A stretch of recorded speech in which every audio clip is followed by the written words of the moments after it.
I have now entered a diabolical pattern of getting one night of sleep and then one all-nighter, so I alternate days where I sleep. I only sleep every other day.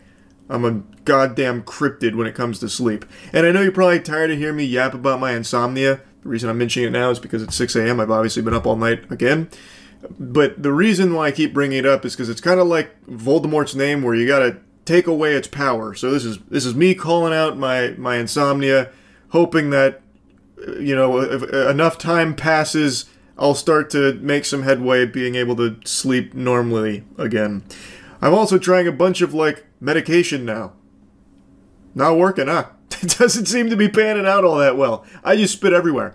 This has nothing to do with the topic, by the way. You've got eyes, and I assume you're literate. You know what the topic is. It's a huge YouTube issue that apparently has just started up and people have learned about.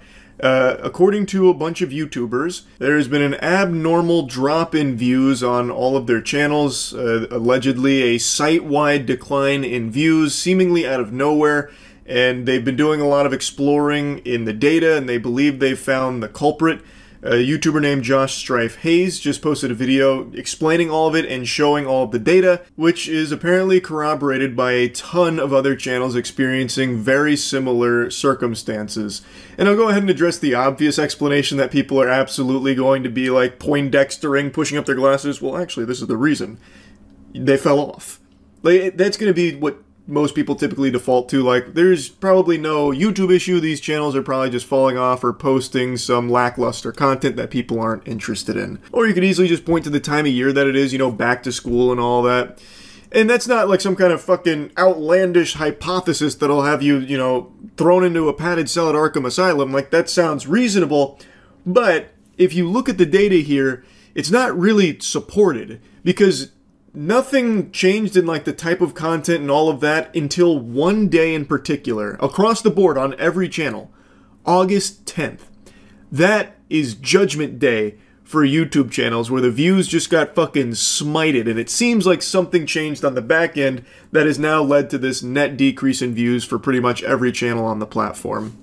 I want you to specifically look at your views from device type in August, specifically around the August 9th to 12th period, because that is the date range the desktop views specifically fall out of correlation with the other device types and become consistently lower.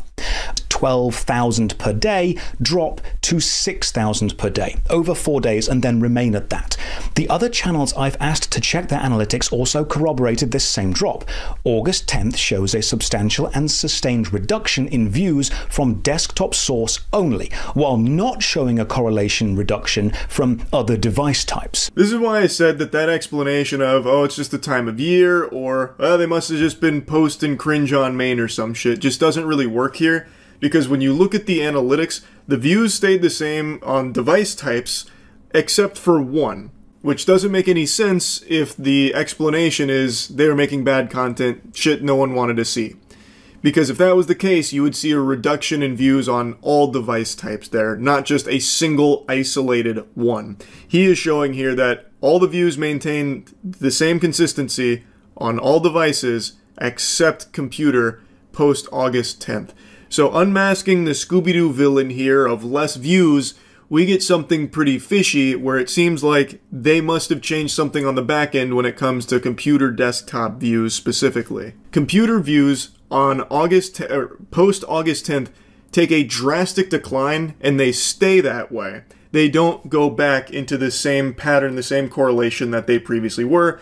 DoucheTuber showcases it with his channel, and then he mentions other channels also corroborated that as well. So naturally I wanted to take a peek at mine. I don't typically pay attention to views, so I didn't even realize that this was like a huge thing going on in the first place with like a reduced views out of nowhere. I set up the process exactly how he described, and I got very, very similar results to what he showcased. Let's take a peek under the hood here. I did exactly what Josh said, 90 days device type views, and everything follows the same correlation that it usually does. And then August 10th, the next day, bang, bingo, bango, bongo, the computer desktop views get banished to the Shadow Realm, and it's all cattywampus. It goes tits up.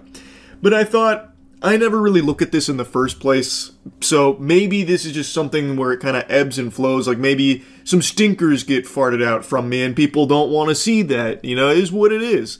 So I decided to go to the last 365 days, and no, it seems like the trend is pretty consistent. Like, these usually do kind of stay in like the same general ranges together until you can see the tail here, August 10th, and now all of a sudden everything's changed. It's a whole new ball game. I don't think that this is a natural thing that just happened where every single channel, every single viewer on YouTube just decided to sell their computers and just watch YouTube exclusively on tablets or TVs.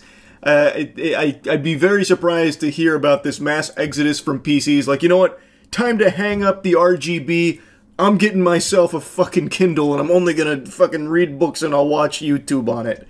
I don't think that's what's happening here. This really seems like there is some kind of internal change at YouTube that has caused this. I don't think there's been an official word from YouTube on this at all.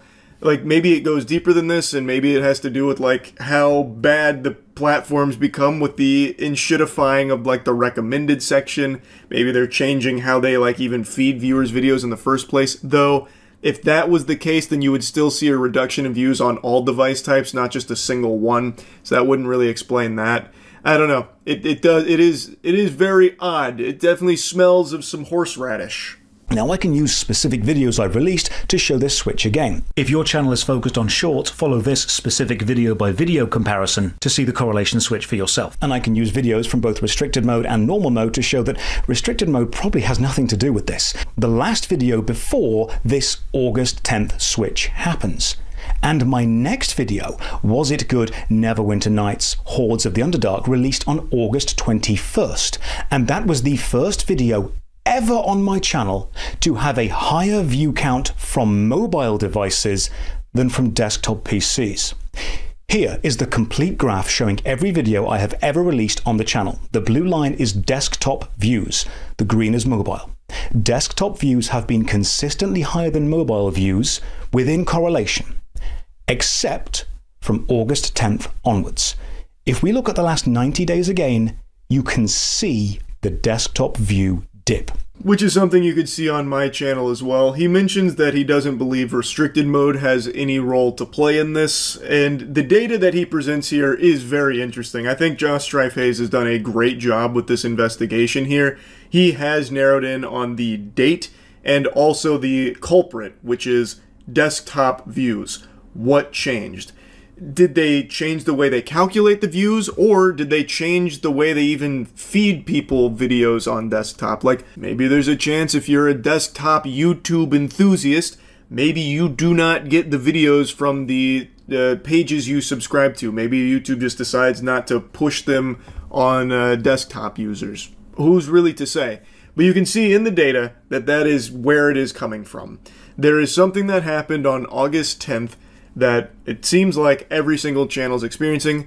DoucheTuber does make a mention that it doesn't seem to matter for shorts content, like short form content. That doesn't seem to like play by these rules here. It's only for long form videos. If you're a YouTuber, I encourage you to check your own analytics on this here to see if it's the same story. I imagine it probably will be. It seems very consistent for every channel so far. I would be surprised to see the trend be bucked at this point. It seems like there definitely is something that happened on August 10th at YouTube. But who knows? Maybe this is like a wild coinkydink that so many channels have the exact same thing happen on the exact same day. I guess we'll see. Maybe YouTube will shed some light on this topic. Anyway, just wanted to put this on your radar a little bit. Great work to DoucheTuber, and yeah, that's really about it. See ya. How the fuck's it going, everyone? It's me, your boy 2006 middle school emo hairstyle here. I'm still not getting a haircut. I found a new douchebag YouTuber that I thought would be fun to take a look at. I'm gonna give you a little behind the scenes action and how I keep finding new DoucheTubers that not a lot of people talk about. I type in "gone wrong" into the search bar.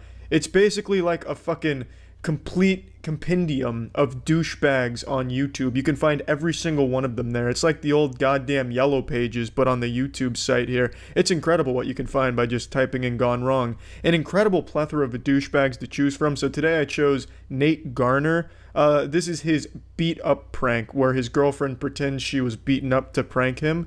Let's go ahead and take a look here. What's up? Yeah, that's me. Yikes. And this is my life. Let me show you how I got here. Yeah, baby. I've been waiting my whole life. It takes only a quick glance at this man to figure out that he came from a very privileged upbringing. One thing I do like, though, is in his intro, he's wearing a backwards cap. That's very interesting, and I think you know what that means. It's time to get lit. Where are we? I don't really know. My final destination? I don't know. Am I gonna die when I walk through these doors? No, I'm not gonna die. Carissa's hair is gonna die. Ooh. It's all going. Because I'm having her hair salon cut it all off. Yeah, it seems like a pretty weird thing to say for a vlog, to be honest with you. Hey, what's going on, gang? I'm at the salon. Am I gonna walk through those doors, get my throat slit, and someone gonna rip my spine out of my asshole? I mean, who knows? It's kind of a fucking morbid way to start this one off, don't you think, Nate? Awesome. Yeah, boy, got kicked out. I don't think you're allowed to vlog in there, and Carissa was a little bit embarrassed of me. Hi, Max. Why would your mom be embarrassed of me? This part actually infuriated me because it shows a complete lack of care for their pets. This man goes in there with full intention of staying throughout the entire hair salon experience, so you're talking 2.5 to 3 hours in there with her. Meanwhile, there's a dog in the scorching hot car the entire time. If he didn't get kicked out, that dog would be dead. But this all assumes that this vlog is real, which is a huge assumption to make because all DoucheTubers' vlogs and videos are fake. They're all just piles of shit. So I'm sure he didn't get kicked out. It's probably planned he'd go in and go out. But if it is real, then that salon kicking out this obnoxious asshole just saved the life of an innocent animal. Though, if you're not subscribed, you should. We take big W's every single day. We're the best family on YouTube. And there's merch dropping on Merch First. So there's 3 days left until merch drops, baby. Be ready for it. And be ready for this video. So let's just run right into it. Jesus Christ, Nate, now I just feel sorry for you. I genuinely couldn't have written a more generic asshole DoucheTuber subscribe call to action merch plug and all that garbage, that checklist of how to be a DoucheTuber. That was the most formulaic shit I have ever seen in my life. I couldn't imagine a more hollow existence than to put on this fake high energy bullshit performance every day for your children that are watching you. I honestly couldn't, like, there's no way this man enjoys this. He's got to be fucking dead inside. Let's run right into it. With this over-animated face getting loud for no reason, wacky sound effects and zoom-ins. Holy shit. Nate, that's sad, man. That's really sad. Today, I am going to do, here's a little preview, I'm gonna do the beat up prank. I don't know why this is the most requested prank. Like, do you guys hate me? Like, come on. It kind of hurts my feelings. What would make me feel a little bit better is like, if you guys bought the merch on March 1st, that's all I'm saying. Oh right, yeah, the classics, the getting beaten up prank. That's a fucking wholesome, family-friendly prank right there. That's some good shit. Everyone's a winner in that one. Obviously, it's all fake, but I mean, why the fuck do all of you DoucheTubers do like these brutal prank ideas like, let's simulate an armed robbery prank, gone wrong, gone sexual, the cop whipped out his cock. What's the next prank you're gonna fake here, Nate? The waterboarding Meemaw in the backyard where you take your grandma out back, put a towel over her face and dump water on her or some shit as a prank? What happened to just silly fun pranks where nobody gets hurt? Why is it always some shit like kidnapping my girlfriend's mother and not giving her back unless my girlfriend buys my merch on March 1st? It's just silly shit. Like, even conceptually, obviously it's all fake, but why is that like the direction pranks go for you kind of weird fucking weirdos? I don't get it. Make some fucking entertaining pranks from a conceptual standpoint. I put that on. Yeah, this is awesome. And this makeup, you guys, it's so good. I'm so talented. This is gonna be awesome. Alright, I'm no James Charles, but I'm gonna critique your makeup here, Carissa. This doesn't look good. This doesn't look like you've been in a fight. This looks very fake. Now, I used to get black eyes all the time when I played sports. You don't get a black eye immediately after the impact on your eye. It's the result of the bruising, so the day after, maybe the next day, you'll get a black eye form as a result. Now, anyone who's ever been in a tussle or in a fight would immediately recognize that and know you're lying. Oh, you've been in a fight, huh, Carissa? Well, you wouldn't have a black eye if that were true. You're lying to me. We're breaking up. I don't want to see you again. Bang, into your relationship, Carissa, all because you did your makeup wrong.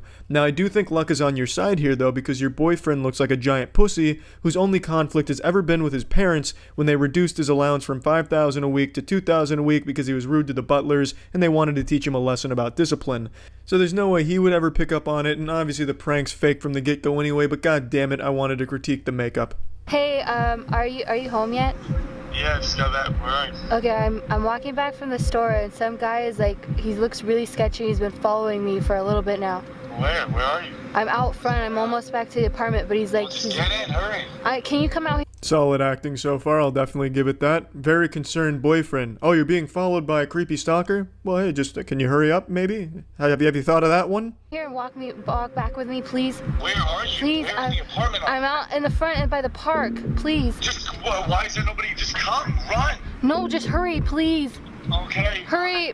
Okay, I hung up. This is so good. Hardy har har, this is some turbo comedy. Ho ho ho. Okay, he's coming, you guys. Okay. All right, you guys. So I just got back from the Apple store. So Nate gets a call from his girlfriend about her being stalked by a potentially dangerous person begging for his help, and his first thought is to grab the camera and vlog it. Fuck yeah, baby! Garner Gang is lit as shit, catching those big W's on the daily, by letting his girlfriend get beaten up so he can vlog it. Yeah, man. Wow. He's coming. Okay, go. Give me the bag. Stop! Stop! No! Yo, what the fuck is going on? Why the fuck are you on my girlfriend, bro?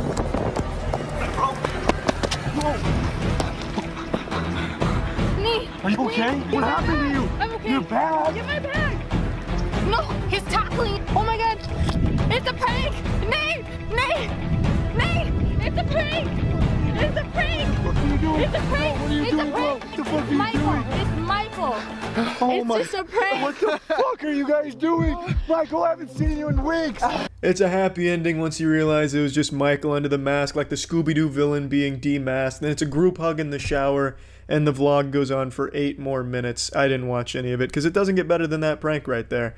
Now, again, obviously all fake, but let's talk about this as if it were real, because that's a lot more fun, and it's a lot less disgusting to think that these adults came up with this fake prank shit and then acted it out, which they did, and played pretend. I think that's embarrassing, so let's talk about it as if it were 100% real. So Nate starts vlogging, knowing full well that his girlfriend just called, speculating that she may get robbed or beaten up. He shows up, surprised that his girlfriend is getting robbed and beaten up. So he keeps vlogging it and then being confused, like, well, how is this happening? I had no idea, as he's like looking at the camera vlogging it. So then he goes over and shoves the guy, to which Carissa is surprised that he went and defended her. So to that I have to wonder, is Nate so big of a pussy that Carissa had no faith in him lending his strength to save her? Did she expect him to go over there and talk it out with the man beating her up? Like, hey, sir, that's my girlfriend. If you could just, wrap this up quickly or maybe stop beating her up, I'd really appreciate it. I don't want any trouble. Like, she had to expect that her boyfriend would at least push the guy at the very least. So why is she acting all like, holy shit, hey, calm down? It makes no sense unless he really is that big of a pussy that she had no idea he even had it in him to fight in any capacity. It's baffling. Michael, I think, is the real hero here for having a very minor role in all of this. Yeah, you really got saved some embarrassment for the most part. You even had like a fucking, I don't know, pair of panties over your face or whatever the fuck that was. I don't know. Great video, Nate. That shit stayed lit. Garner Gang for life, baby. When was that merch dropping? March 1st, Nate? You bet your ass I'm not buying that. No, but your content sucks a lot of shit, man. Keep up the good work. Thanks for tuning in, everyone. See ya. Life hacks are some of the stupidest shit on the internet, to the point where it's almost insulting when you see them. Just dumb bullshit like, if you have to fart and it's not an appropriate place, hold it in. Or super pro tip life hack turbo mode ultras life hack. If you need to remember your passwords to your online accounts, write them down.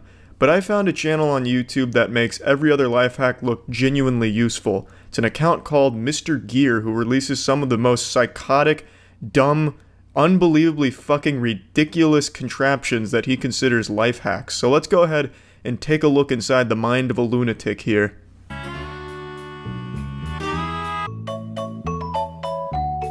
So this one starts with scalping an innocent Pringles can. So you murder a Pringles can and the end result will shock you. You won't believe number 6 life hack.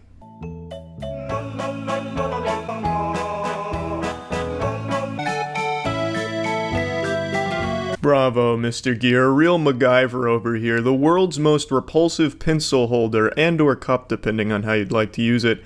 Really simple though, all you need is a Pringles can and some yarn straight from the 1800s. That was the dirtiest yarn I've ever seen in my entire fucking life. I swear he must have dug up his great-grandmother's grave and she was buried with all of her fucking sewing materials, and he just picked up her yarn and then wrapped the Pringles can with it. It's not even aesthetically pleasing or anything either, it just looks like you dumped your shit into a stiff pile of pubic hair.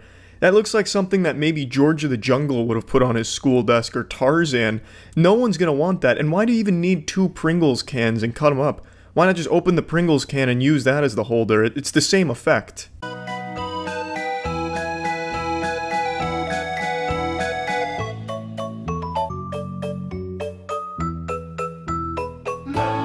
I guess this is a good solution if you've decapitated your toothbrush but still want to use the head, but I don't know why you'd go through the extra steps of hot gluing it to an eraserless pencil when you can just go to the store and buy a brand new one for 4 cents.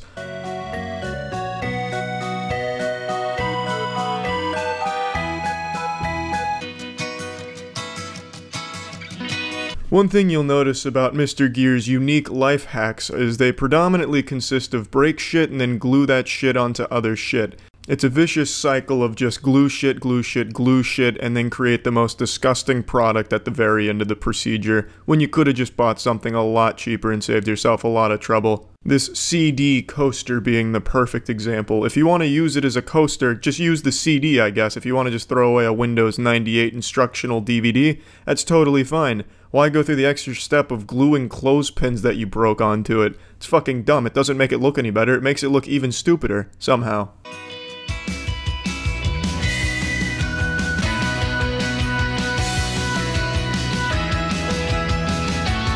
Yeah, that looks like a good writing utensil, a straw with the fucking pin. I just don't understand, Mr. Gear. You're 10 steps above human intelligence here. You're existing on another plane that corporeal existence just doesn't quite reach yet. This man is a goddamn genius.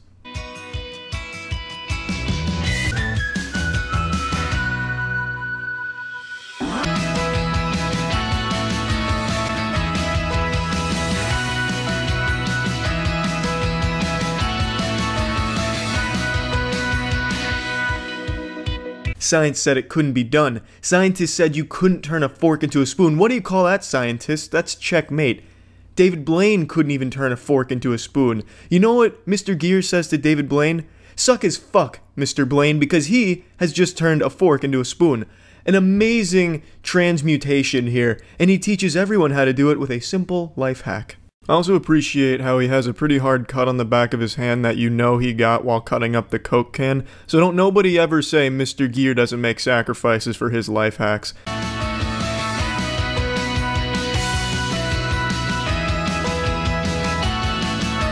There's a question that's never been asked by a single human being throughout all of history. I don't think anyone gives a shit on how to protect their marker. It's not like there needs to be marker insurance. Shit! I've just been burglarized and they broke all of my markers. Luckily, I'm covered. And even if he means protecting the marker from drying out if you lose the cap, who gives a fuck? Just get another marker. Marker lives don't matter that much. I don't think there's a huge movement to fund research for breakthrough scientific discoveries to increase the lifespan of a marker.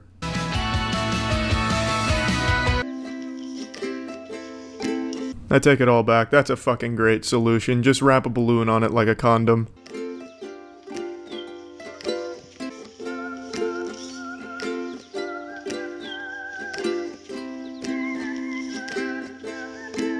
Now, it was this hack that really greased up my shit stain and confused me, because I was under the impression that these life hacks were aimed at kids just to give them something fun to do, but they really can't be, because he doesn't use kid-friendly tools. He uses box cutters, razor blades, and now a fucking blowtorch. I'm sure the next tool he's gonna break out is a goddamn circular saw or something. That shit can't be aimed at kids, because kids shouldn't have access to those kind of power tools and materials. So this has to be aimed at adults, but what full-grown, rational thinking adult is going to look at any of these and be like, yeah, that's definitely a lot easier than the alternative of just buying a 3-cent replacement.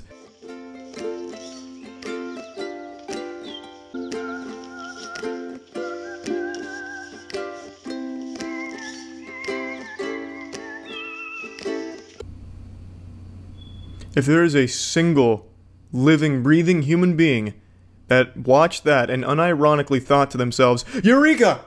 Finally, the answer to all of my prayers, the solution to my sleeping problems where it's too bright to sleep. I've found it with the Coke bottle paperclip mask. Damn, too bright for sleeping? Why not just turn off the light? If that's too much trouble, why not get a face mask? Why would you ever make that right there? If there's a single person, though, that unironically made this, I will genuinely shit my pants, take off the shitted pants, and then eat the shitted pants. Because I don't believe a single person out there, no matter how mentally unwell, would look at that and think that's what I need in my life. Thank you, Mr. Gear.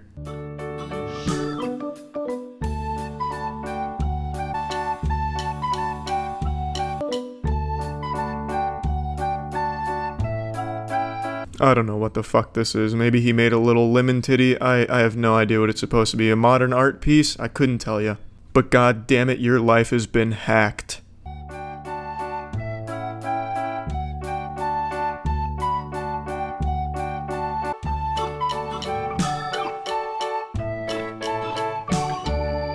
Through the miracle of cold fusion and hot glue, Mr. Gears created the world's most inefficient eraser.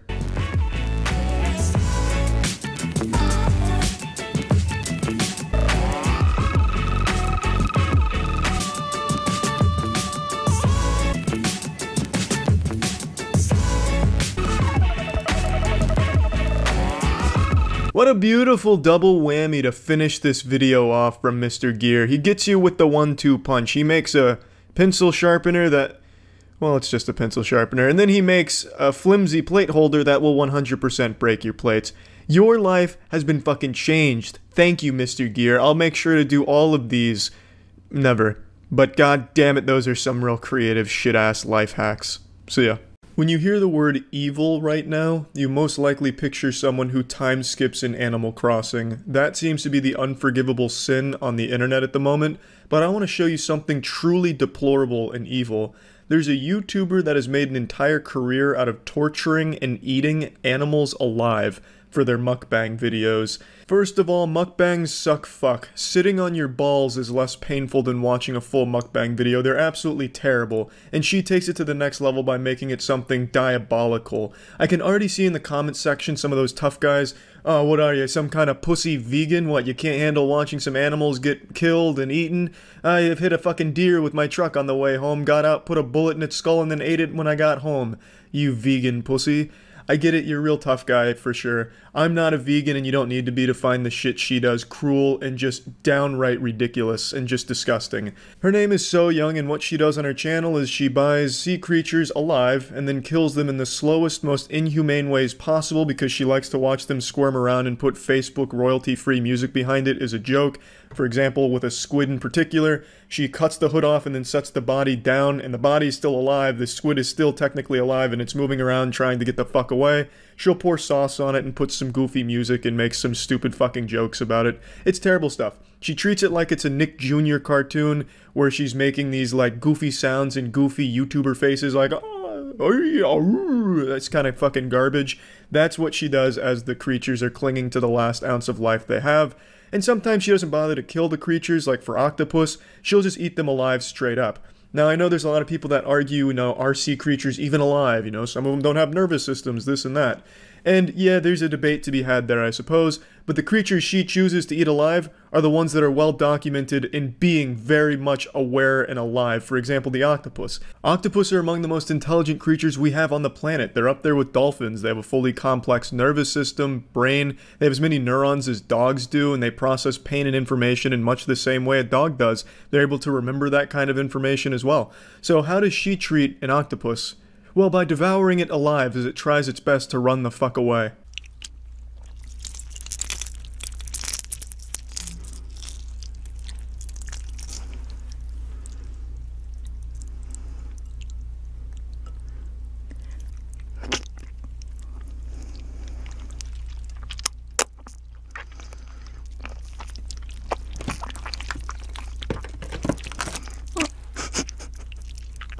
Yeah, they're actually alive. It's not like some kind of post-mortem response or anything, and even in the title she makes it well known the octopus are alive and that she's eating them alive. That's the whole draw of the video.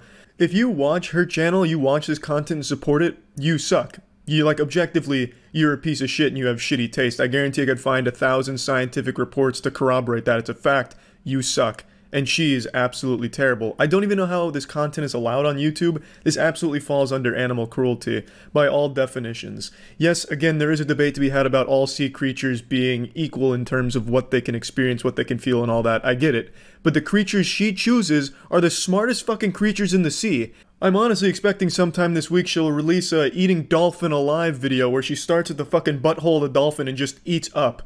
It's some deplorable shit. What's she gonna do when she runs out of sea creatures to eat alive? Probably resort to cannibalism. I have no idea what's next for the channel. It is absolutely baffling to me. Eating an octopus alive is like eating a fucking dog alive. They're on the same... They're on the same level. She's basically just eating a sea hentai dog. It's fucking crazy how this is even allowed and how she has an audience that supports it and defends her in the comment section. She has fucking simps defending her in the comment section. Have some fucking shame. Even if you set aside morals and ethics, the content itself is fucking atrocious. All she does when she's not torturing and eating animals alive is scream, ah, oh, ah, ah, ah, as, you know, you have goofy cartoon music blasting behind her. So unless you're 8 years old who finds jingling keys comedic because they're loud, I don't know how you could possibly be entertained by anything she does. It's fucking terrible trash.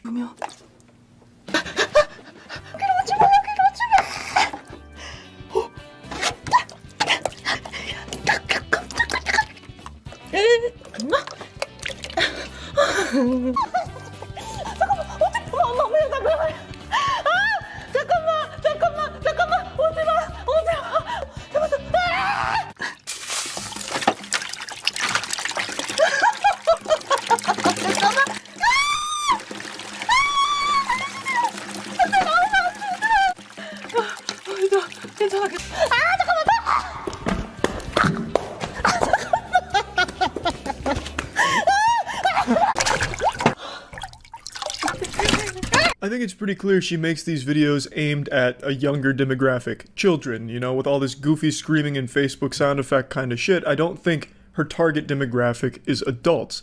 Which makes it even more fucked up to just be coming on here and executing these creatures on camera for kids to laugh at. Even when she does muster enough human decency to at least kill the food she's about to eat, she always makes sure that it puts on a little show for her. Like she's the puppeteer and it's the marionette. She'll take the sea creature out of the water, throw it on the floor, and just let it flop around, as you saw with the shark right there. She does that for every single creature she eats. I have not found a single video where she doesn't torture it before she eats it.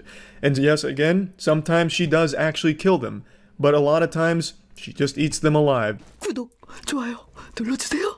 자, 엄마야. 자, 먹어볼게요.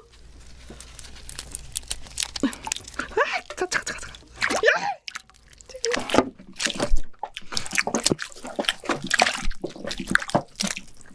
움직이지 마. 맛있겠다. Yep, she just twists their fucking heads off while they're alive. It's like a Mortal Kombat fatality. How are you supposed to humanely prepare prawns? What's the right way? Well, unsurprisingly, you take a sharp knife and you go from head to tail. It's instant. And there's none of the old neck snapping and head ripping off decapitation kind of shit that she prefers to do. Let's see how she handles a squid. 가만히 있어, 가만히 있어, 가만히 있어, 가만히 있어, 가만히 있어.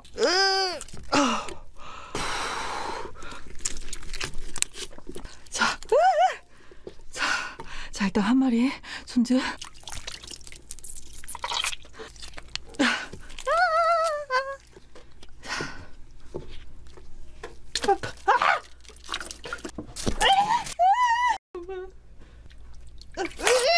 As you can likely imagine, that's the most inhumane way of killing a squid and preparing it. She didn't dress the squid, she fucking mutilated it while it was alive. I'll share with you the proper way of preparing the squid. You start by killing it. Unsurprisingly, you take a sharp knife, or there's even a tool to do it, where you poke it right through its head, and you can kill it instantly, so you don't have to worry about stripping its hood off while it's fucking alive. She then poured sauce on the still alive parts of the squid and watched them dance around as a joke. I didn't want to put that in here. It is disgusting. You don't have to be a vegan to think it's disgusting. I'm not, and I think it's just outright one of the most cruel things that YouTube for some reason is allowing, even condoning. She has 3.2 million subscribers. These videos have 18 million, 20 million views. It's sick. I remember a few years ago there was this channel that was dedicated to destroying iPhones, real shitty channel, and in one of his videos, he destroys the iPhone, but he also kills cockroaches around the iPhone. And he got in huge trouble, got taken down by YouTube because of animal cruelty for killing those cockroaches. So what's changed? She's doing something significantly worse than that, and in far more inhumane ways, but she's allowed to continue. She has over 3.2 million subscribers. These views have 20 million views, 50 million views all over the place. They're massive. And I think what she's doing is just disgusting. 100%. And that's about it. So yeah. I saw something super interesting today that I want to yap about. It's become somewhat of a big conversation even outside of these bubbles that I'm tapped into, because even people that know nothing about guns can recognize that there's something wrong with this little puppy here. It's the SIG P320. This puppy's got a real nasty reputation developing. It's got the cheese touch, people talking about it being stinkier than Sir Strumming. I was going to lore dump on you, and I had even made this video setting all of the groundwork and the foundation for everything that had been happening with the P320 up until this point, but I want to show you the video that's sparked this topic for me today that I want to talk about, and it's got a lot of people talking. Through the firing sequence, through the actual movement of the sear down is less than 1 millimeter. And we're gonna see if it'll set the cartridge off. I don't know, we'll try it a couple times. It might not, this safety might be working, but the other safeties might not have been, so let's see.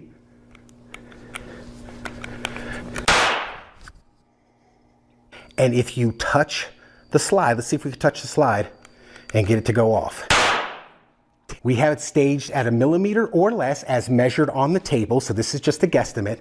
And if we put some input into the slide somewhere, will it go off again? Will it release? Let's see.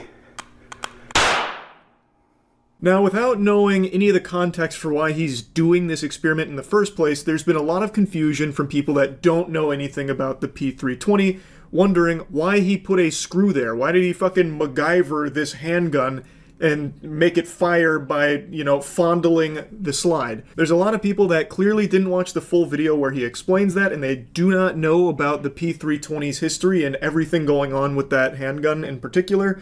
So now they're just passing this off as like worthless or a useless experiment that demonstrates nothing and proves nothing, saying like, the trigger is fully engaged, so of course he's up there cranking on the slide like I jerk my dick, it's gonna go off, it makes sense. And yeah, I guess that thought does make sense if you're a resident of Stupidville. This shouldn't happen, and it doesn't happen for most guns, but the P320 has been in some serious hot water for alleged uncommanded discharges and a lot of incidents around this gun firing like while in its holster and such, including the recent death of a 21-year-old airman where it is reported that this firearm discharged, and according to leaked reports, now again these are unconfirmed reports, but according to the leaked reports, the handgun was holstered on a desk and then went off, killing him. It is a problem that has been reported for a long time. And this YouTuber, Wyoming Gun Project, just did a video kind of breaking down, can this gun fire without the trigger being pulled?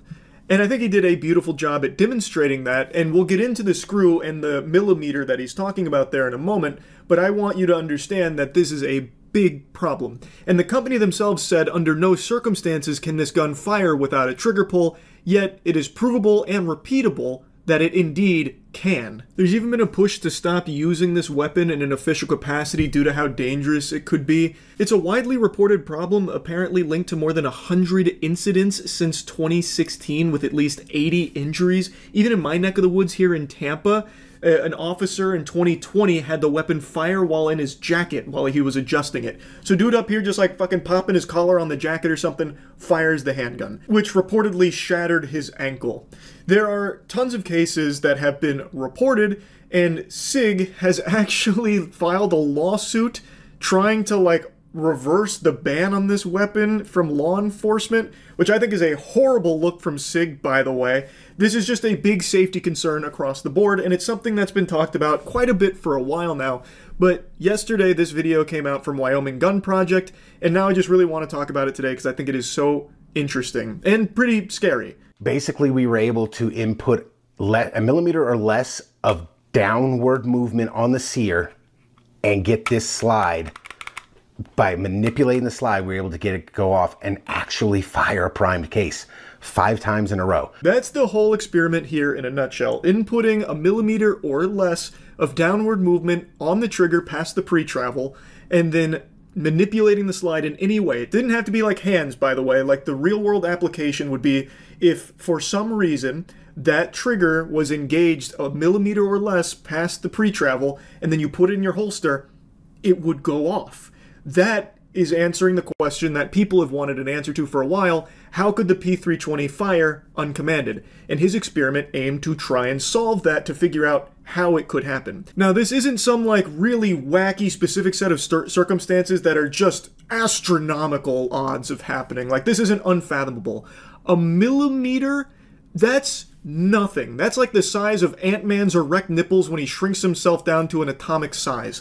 A millimeter or less of movement past the pre-travel, that is something that can very realistically happen over time, like build up in there. There are so many things that could contribute to that happening, which is probably why there are so many reported incidents of this discharging uncommanded. I have seen some other videos where people have taken their SIG, they've engaged the trigger just a tiny bit and touched the slide, and it's gone off. Now, I just did that for me right there. This was the experiment people were doing prior to Wyoming Gun Project, where they would lightly pull the trigger, not fully engaging it, but lightly pulling it and then tapping the slide, and it would go off. But that's an experiment that obviously isn't the, most reliable, because you never really know. Maybe you put more pressure than you thought, and it was a little too up for interpretation whether or not it was a trigger pull and such. So it wasn't the most reliable demonstration, and instead Wyoming Gun Project went the extra step of showcasing how it can fire without your finger even being near the trigger, if there is just that millimeter or less worth of movement past the pre-travel. So I tried to figure out a way, like how can we come up with a way where we can gradually increase the pressure on the trigger to the point where this play in this slide makes a difference, because this is, none of my other guns do this. And for control, let me just show you another handgun that does not do this. This is a Taurus G3. Look how much play is in this slide. Like literally none. I found that to be pretty weird with how much the slide moves when you slightly manipulate it, like fucking doing sock puppets on the slide, has it bouncing up and down like it's getting hit with raging wind gusts during a hurricane. I don't know if that's normal for the wobbliness to be set to wumbo or what, but I've never seen it in any of the handguns I've shot either. So like, for example, this is just a Springfield XD. And if you go to like move the slide, there's not even like the slightest give in it at all. But again, maybe that's common in some way, but I'm certainly pretty unfamiliar with a slide moving like that. Now, why is that important? That is important because the striker mechanism is in the slide, and the sear and FCU is in the frame. So any up and down movement affects the engagement of the sear and the striker hook. In case somebody doesn't know, this is pre-travel on a trigger or free play. Nothing is happening here. No firing process is starting at all. When it hits that wall, that's when it will start lowering the sear A super solid explanation on why the movement of that slide is so odd, and then he explains the pre-travel. Then he measures the pre-travel, and then he puts in the screw being his way of fine-tuning the amount of movement that he could get past the trigger wall. And in this case, it would go off with as little as less than a millimeter worth. Let's see if we can get it off by just touching, or let it, if we can release the striker by just touching the slide. Now I'm not touching it with my finger. How about that? So this was less than a millimeter, so we'll assume the one that is at 1 millimeter will go off. Okay, so let's try it. That time it didn't. And there it did. So that's kind of simulating of it's rolling around in a cop's holster. Not a whole lot of movement required to have this go off by just having the slide be bumped or moved or in some way jostled around. That's a big concern. And then he addresses people that inevitably ended up talking about like the screw being there. Like, oh, it's just a full trigger pull with the screw. This doesn't really prove anything. I think he gives a good explanation on why the screw doesn't matter. It's there just to simulate what could happen should a millimeter worth of movement happen to the trigger, which again is something that can very easily happen. I'm gonna get some jerk off that comes in these comments go, we just don't stick a screw in your trigger. This is a tool to simulate, to take the human factor out, so that you same people that will come in my comments and say this aren't going, you pulled the trigger with your finger, bro. I didn't. The FBI report said there was a ledge on, it was either the sear or the striker hook. I don't remember.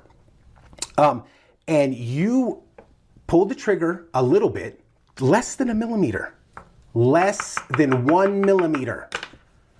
And it caught on that ledge. And then you holstered your gun. Okay, this is a G-code holster. Then you holstered your gun. And it just went off. I think that right there really showcases it extremely well. Also, there are some holsters that do have like a reported issue where when you holster it, like depending on the angle, sometimes it can actually depress the trigger slightly.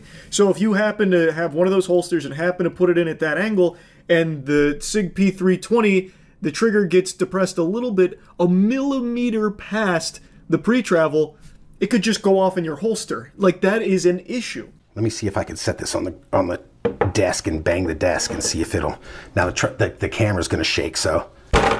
Whoa! Let's see what we got here. Did it go off? Sure did. Look at that. So how could he set it on the desk and it go off? I just showed you right there. Again, this is simulating what the FBI found as a shelf on either the sear or the striker hook, and it getting caught up on that, or maybe you're putting input on the trigger and you've only gone less than a millimeter through the firing sequence, through the actual movement of the sear down is less than 1 millimeter. And we're gonna see if it'll set the cartridge off. I don't know, we'll try it a couple times. It might not, this safety might be working, but the other safeties might not have been, so let's see.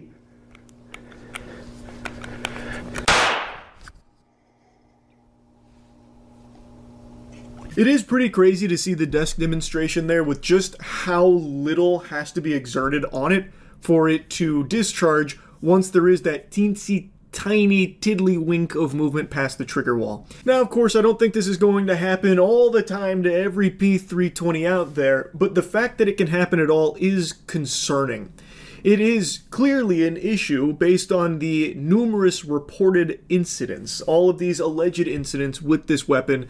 It proves that there are a lot of circumstances that lead to that little amount of movement there, and it's causing it to discharge uncommanded. And it is something that needs some big looking into and maybe a little sprucing up, because it is seemingly responsible for numerous injuries and, at least in one case, a death.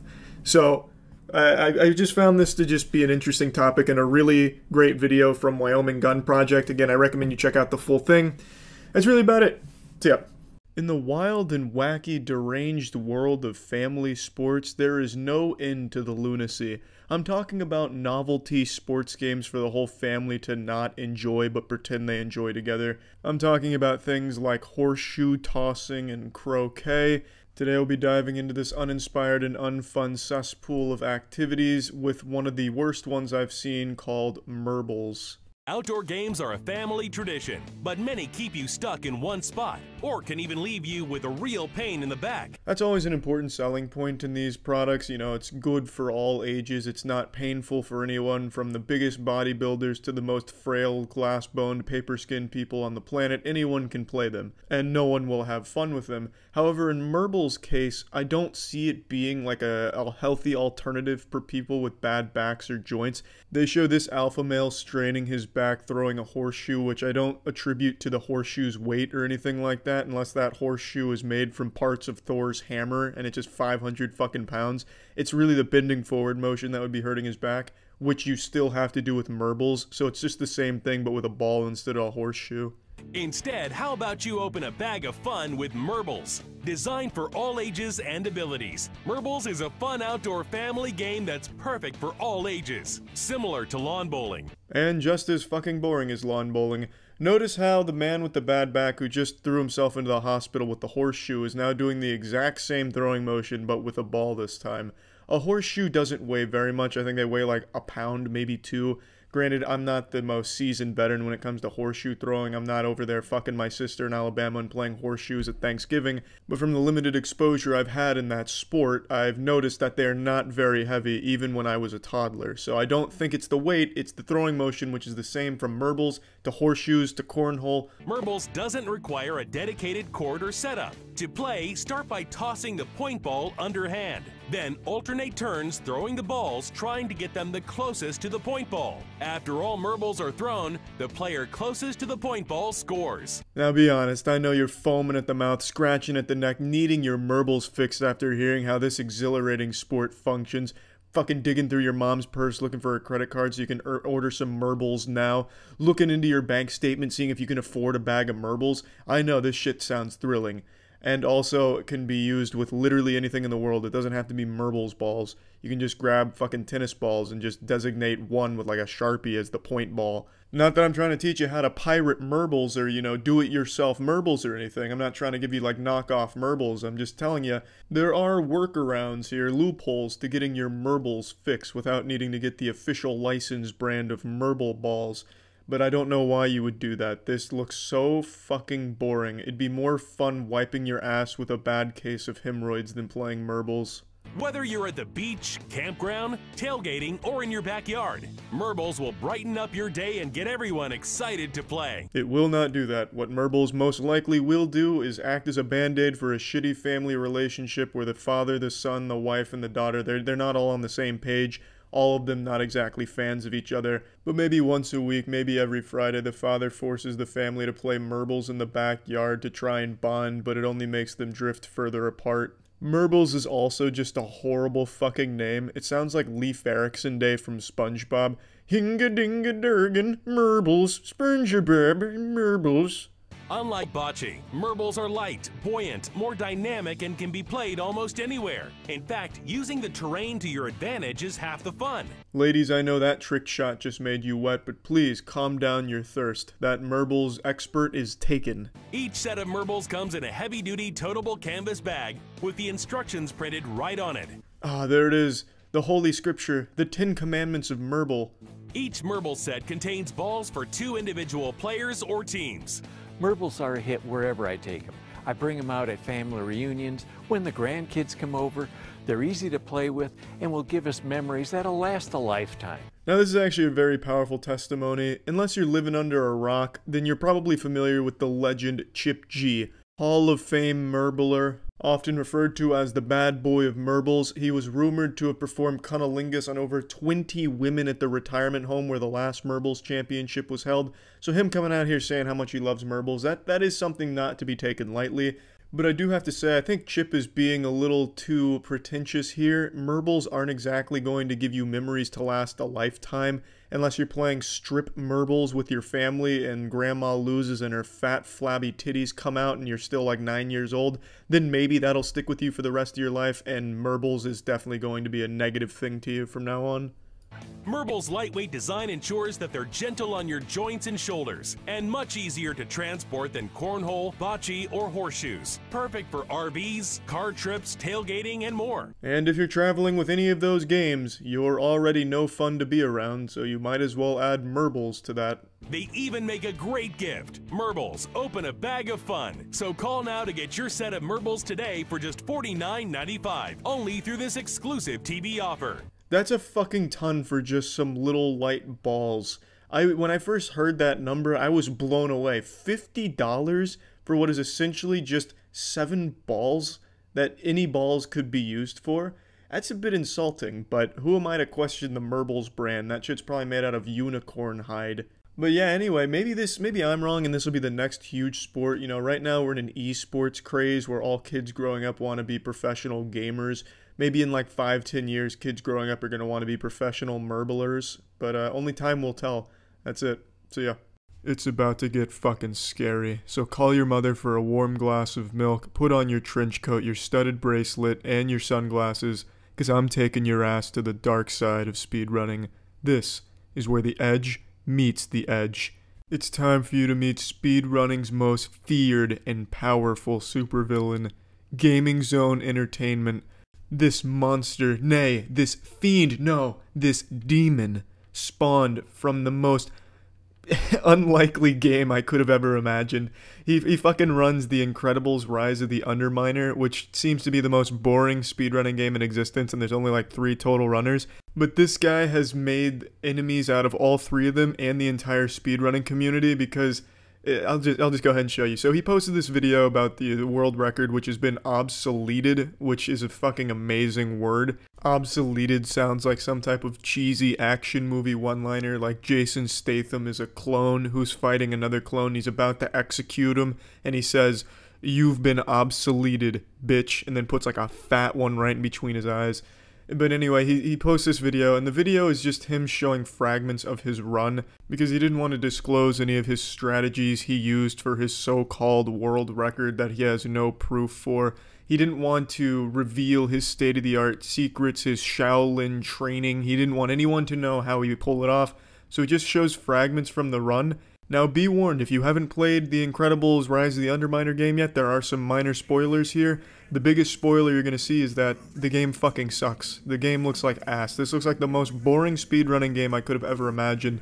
The whole run that he shows is just Mr. Incredible throwing a barrel at something, and Frozone making a pathway over a gap. That's it.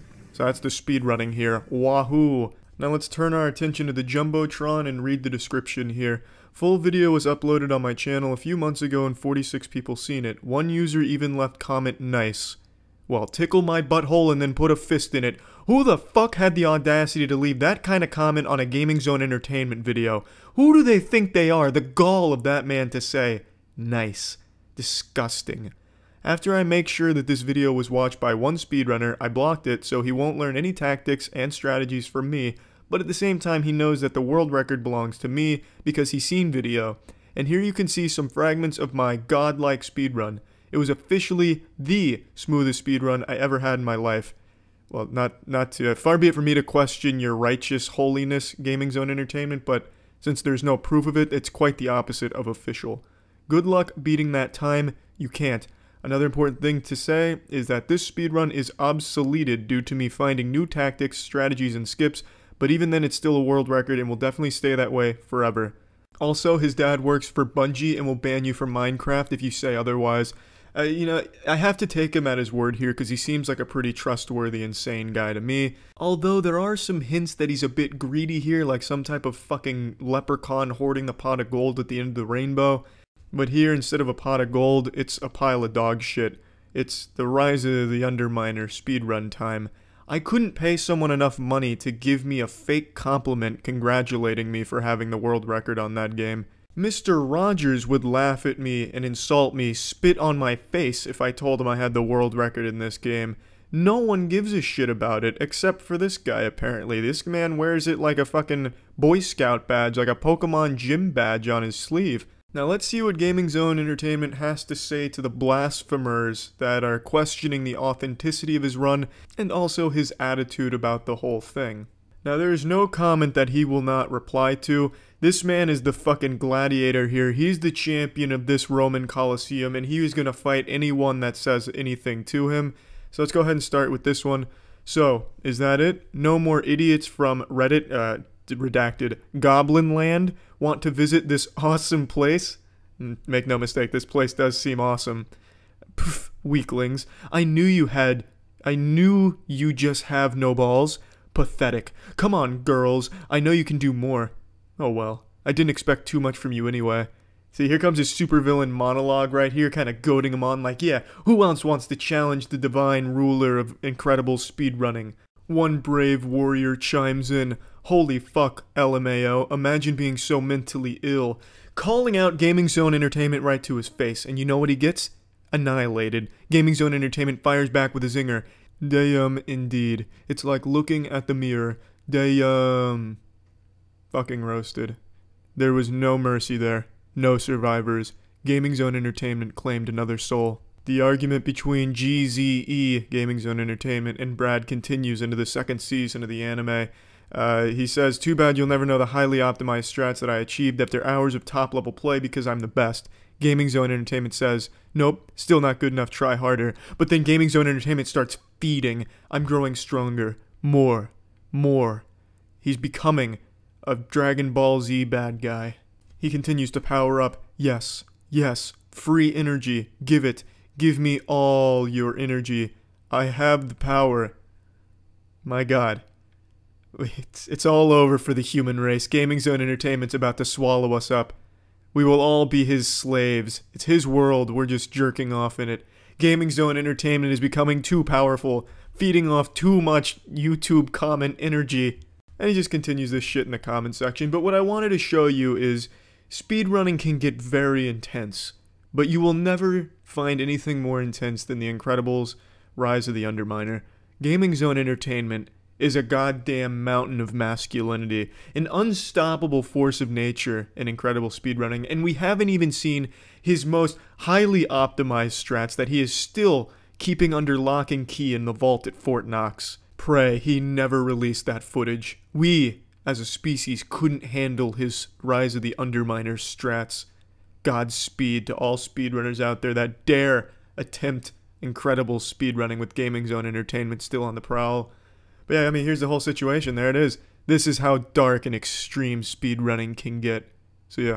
No long-winded intro. I actually got some sleep last night. I'm supercharged. Right now I'm Charles Prime. So let's just dive right in. Yesterday I covered the ongoing YouTube issue YouTubers are debating about with the reduction in views coming out of nowhere, all from Judgment Day, August 10th. Post August 10th, views took a huge decline pretty much across the board on channels, and a YouTuber named JoshDriveHaze believed he found the culprit, which was desktop views no longer being counted the same way they were prior. This led to a bit of a debate between him and the Spiffing Brit, where the Spiffing Brit, another huge channel, disagreed and believed that that was, you know, a bunch of malarkey, that was a bunch of fish paste.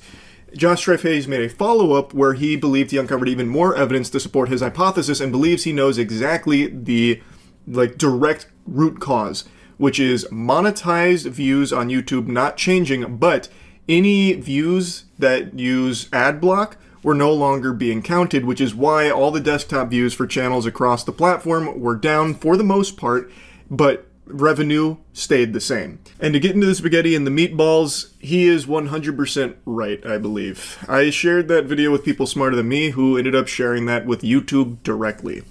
And they kindly requested to not share their direct feedback, but I believe I can mention that they confirm his hypothesis for the most part. Now, right off rip, I want to address one of the most popular theories about this that people were speculating on, that this is YouTube getting rid of bots, banishing bots to the Shadow Realm, because we did just see Twitch do that, and they took like a fucking massive hit. Everyone saw them get clobbered when they lost all the bots there for like a day. So people thought maybe the same thing just happened on YouTube. it does not appear to be the case. It doesn't seem to be YouTube getting rid of bots that has caused this reduction. It does seem that Josh's hypothesis, being ad block, is the correct one. That is the winning racehorse here in this theory that explains why so many channels have seen a huge drop in views, specifically from desktop. These channels, despite seeing low computer views from August 10th onwards, had not seen a drop in revenue.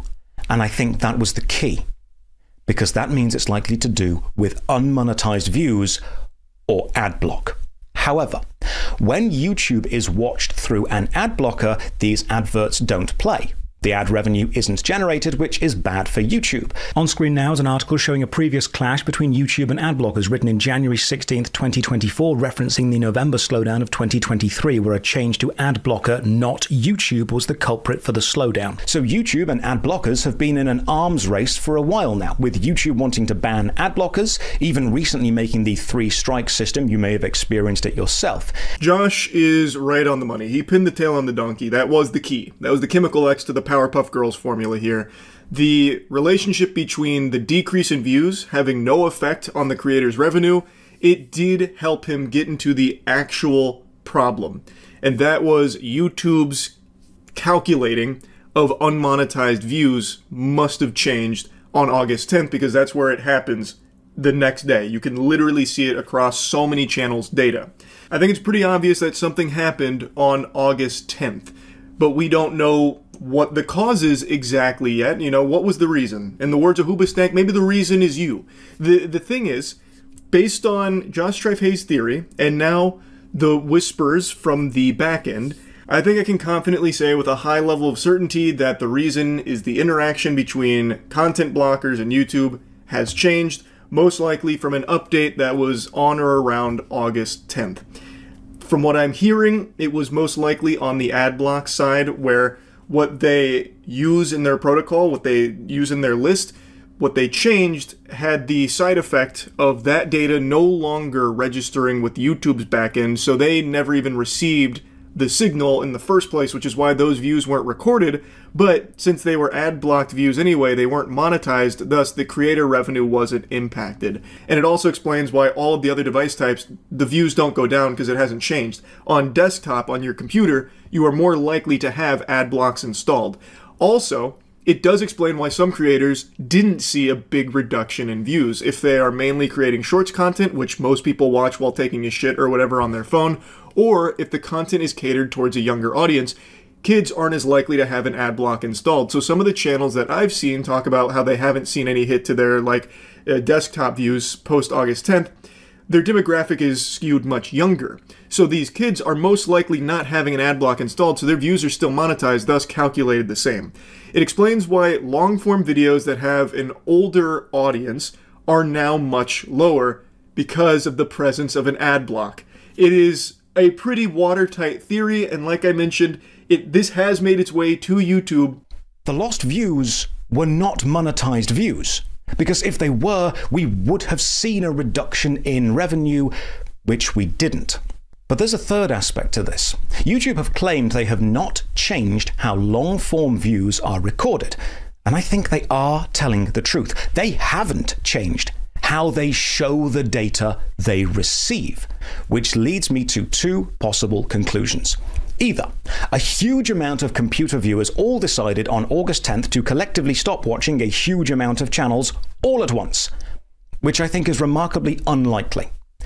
Or two, the data of the views wasn't being sent to YouTube because it either didn't happen or did happen and wasn't being sent. And I think that is exactly right. I think that is the case. I think YouTube is telling the truth. And Spiffing Brit in his video mentions he talks to YouTube directly and they confirm they didn't change the way they calculate views. I don't think that's what's changed. I think the back end with the ad block non-monetized views are no longer even being sent to YouTube to record. I don't believe the data is making it to them. And from the little birdies I've heard talking about this internally at YouTube and everyone else I've shared this with, that does appear to be exactly the case. Now, I don't know if they're going to make an official statement about this. Fingers crossed they do, because clearly this is now a conversation that has reached the eyes and ears of those at YouTube. I think it would be very good if they did. I don't know if they will or not, but I feel like they should. On the 11th of August, the website Tom's Guide published the article titled YouTube just quietly blocked Adblock Plus. The internet hasn't noticed yet, but I've found a workaround. I believe the data I have presented and the slew of channels affected highly likely points to August 10th or 11th, depending on your time zone, being days that the website YouTube and views from desktop or laptop PCs using ad blockers began to interact in an abnormal way, potentially caused by a change to either side, likely the adblock side, and this change caused YouTube to become unusable for viewers using adblock. This prevented videos gaining the expected computer views, but lost views were not monetized anyway, which is why the creators who saw lower view counts from PC did not see a reduction in revenue. I believe what we actually found was a small bit of digital data fallout from the software arms race between YouTube and ad blockers. This really is an impressive investigation from Josh Strife Hayes here. So he found data to confirm that post August 10th, the next day, there was apparently site-wide outages for people with ad blocks, reporting that they couldn't even use the site that day. So he extrapolates based on this that perhaps the culprit was the ad block made the site unusable, so maybe the viewers couldn't even view the content, which is why there was such a drastic drop in views. However, I believe it's a bit deeper than that. I believe that whatever ad block change happened on or around the 10th or 11th, that made it so that way those views were no longer even being sent to YouTube to record on the back end. I don't think it was just like, it's down for a day or two, that's why the views are low, because if that was the case, it would have trended back up, but it hasn't, or at least not in like a way you would expect. It doesn't like go back to the previous patterns falling in line with the normal correlation. There is actually even a public post from YouTube where they do have like a brief mention of ad block and inaccuracies of reported view counts. So on this section here about like what could cause some creators to report a drop in views, outside of like the obvious ones they point out, like maybe you just blow ass, like maybe you're just like a turbo dweeb and shit like that, they do have this one here with the ad blocks about how it can impact the accuracy of the view count tools. Channels whose audience include a higher portion of users utilizing such tools may see more fluctuations in traffic related to updates to these tools, which I think is exactly what happened here. This has been a long, ongoing battle between YouTube and ad blockers. They've tried all kinds of tactics like shaming viewers like, we see you're using an ad block. Do you want to go to hell? That kind of thing. And this appears to be just the latest development in this. This is like the fucking Krogan versus Solarian war here. YouTube trying to sterilize us with ads, but we're desperately pushing back to try and have the platform not be ruined by it. And now I think that what we're seeing here with this huge view drop post-August 10th from desktop views is the result of ad blocks updating, and whatever update they changed on their back end caused YouTube to not record any views that were experienced from users using those tools. I don't think YouTube changed anything on their back end. I think the Spiffing Brit is telling the truth when he says that YouTube told him that they didn't change anything. I think that is honest. I don't think they did. I think it is on the ad blockers end, which is something Josh Strife Hayes also mentions. It appears to be that whatever they updated has now had the unfortunate side effect of no longer having those views calculated for the channels that they watch, because YouTube is not even being sent that data in the first place. It doesn't even get that signal. But anyway, that's kind of the explanation for everything as I understand it, and from everything that has apparently been talked about from the internals of YouTube as well. Really incredible work from Josh Strife Hayes to get to the bottom of this. I'm hoping the YouTube will make an official statement in regards to this, because now it's become such a big conversation piece that it is even leading to like drama on the platform to a certain extent, which, you know, it's just, it could easily be stopped if YouTube would just be, you know, not as tight-lipped about shit that they do have knowledge on in regards to these kind of topics. But anyway, I guess we'll see if they do. That's really about it. So yeah. During one of my streams a while ago, someone asked me if I could get Riley Reid to come on the podcast, you know, to talk about wieners, vaginas, pussies, and RuneScape, just the normal type of porn talk on the podcast. And I responded saying I don't think Riley Reid would ever want to do that because she doesn't like me, personally. and that led to me telling the story of the beef between Riley Reid and myself.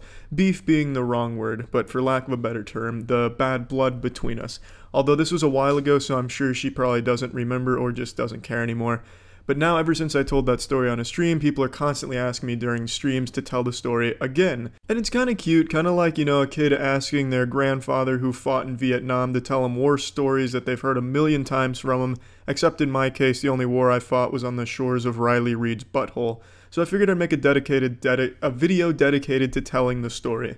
So it all started when I made a video about Riley Reid's abominable rap, which remains today one of the worst raps I've ever heard. Now there's definitely a lot worse raps on YouTube from small channels with like 30 views, maybe from like Old Pop Hickey Yokel's barnyard rap ballad about cunnilingus on his animals and making love to his sister, or maybe a chemistry professor's educational rap that's just fucking horrible.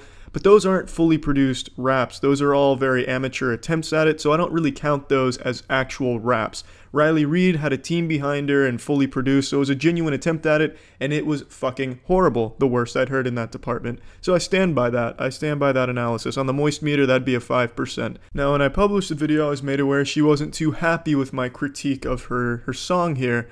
And I can understand why, because it's clear she put a lot of heart and soul in that. There was inspired lyrics in there, such as, "Spit stringing from my mouth, let you fuck my face, good nutritious nut," and who could forget when she really takes it home with, "Jerk it out, jerk it out, jerk it out, beat it out, beat it out, beat it out, jerk it out, jerk it out, beat it out, jerk it out." So I can understand when I insulted her magnum opus of music, that she wasn't too happy with that. And that's when it really started, when I made that video. So she didn't like that I made that, she didn't like me, and then about 2 or 3 months after that, I went on her Twitter page, just browsing and perusing, learning more than anything. Well, honestly, I was just looking for titties, for lack of a better cover story. I went through a lot of different porn stars' pages just to see what productions they were taking part in, really. But while on Riley Reid's, I noticed she had retweeted some fan art. And let me tell you what, that fan art, bingo, bango, bongo, that's the epitome of fan art right there. What it was a crayon drawing of Riley Reid spreading her ass cheeks apart and just having her brown balloon nut winking at the camera. It was fucking beautiful. And I saw this, and I made a tweet about it. It was a very vague tweet. I didn't say what porn star. All I said was, haha, I just saw, you know, porn star's fan art with her gaping asshole in crayon. It was great. And then I guess people found it and told the artist that I said that. And then the artist called me an asshole, and then Riley Reid retweeted that saying I'm an asshole, so then they were just double teaming me. And, you know, it all stemmed because, I mean, come on, it's a crayon drawing of a porn star's asshole. How's that not entertaining? I don't want to show the fan art, but instead I took it upon myself to try and doodle it myself. I did 2 attempts here, neither one of them really capture it. This was my first attempt. It doesn't really convey what it looked like. This looks more like a God of War enemy. So then I tried again. And this one just kind of looks like a Wallace and Gromit character doing some naughty shit. This isn't what the fan art looked like. It definitely looked a lot better than this. And I went on the artist's page, and she's talented. But this particular piece, I had a giggle about. You know, come on. You got a porn star spreading her fucking chocolate starfish, and you're doing it in crayon. That's great. That's gonna put a smile on anyone's face. And to be totally honest, as far as crayon drawings of porn stars spreading their fudge cutters go, this is probably the best it can ever get. It was really well done. I could see where the asshole was. I could see the butthole clearly. There was even some labia draping down like some beef curtains. And the pose was really well conveyed. Like you could see the stretching of the ass cheeks, pulling it apart and seeing what's between them. It was really well done. It had a side by side so you could see what the pose was not in crayon and then in crayon. Really well translated. But I honestly don't know why they both got so offended about me making it a joke. I thought the piece was done lightheartedly as just kind of like, hey, look at this little doodle I did. You remember when you did that photo shoot where you spread your butthole wide? Well, here it is in crayon. Oh, that's cool. Retweet. I didn't know it was going to be a hill you want to die on defending it as some type of artistic masterpiece or anything. Like if someone out there wanted to make a fan art of me with my legs over my head and soft dick slapping me in the face and they did it out of Sharpie or Legos or pipe cleaner or something, I'd be like, haha, that's entertaining, that's cool. And then if people start turning into a joke, you know, I don't think they'd turn to me and be like, defend this. I'd be like, well, at the end of the day, that's my soft cock slapping me in my face out of some goofy material, you know what I mean? That's probably worth making a joke out of. But, you know, anyway, That's why Riley Reid doesn't like me and probably will never come on the podcast. If I'm wrong, Riley, and you do want to come on the podcast, just go ahead and reach out to me on Twitter. But yep, there's the story, and that's it. See ya. Zarathustra performs psychic surgery in workshop. God damn it, I'm going down this rabbit hole again. This looks like an emergency procedure. Jesus, Zarathustra, please! She's fading! Psychic surgery her back to life. Oh no, don't grab her tits, Zarathustra, please. She's here for surgery, not sexual harassment. I like how he's making his own sound effects.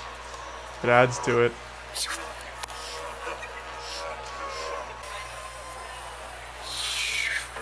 Ooh, that's a very powerful move right there. Very, very powerful.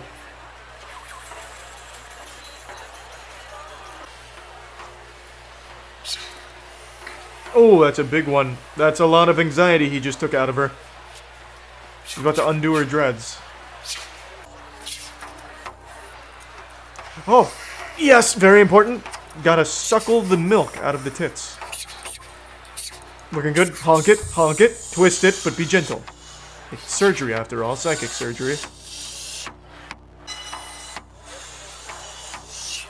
Ooh, there it is. Yep. Ooh, that was a sour one. He didn't like the taste of that. That energy was raw. That was uncooked.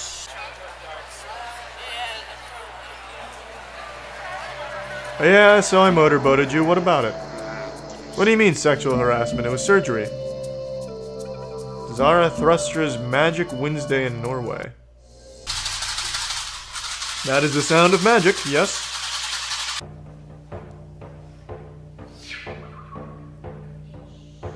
Man, you can just see the relief on this woman. There we go. Brush it off. Yes. Perfect. I could totally run this guy out of business. I can do those sound effects, and I can, like, squeeze tits.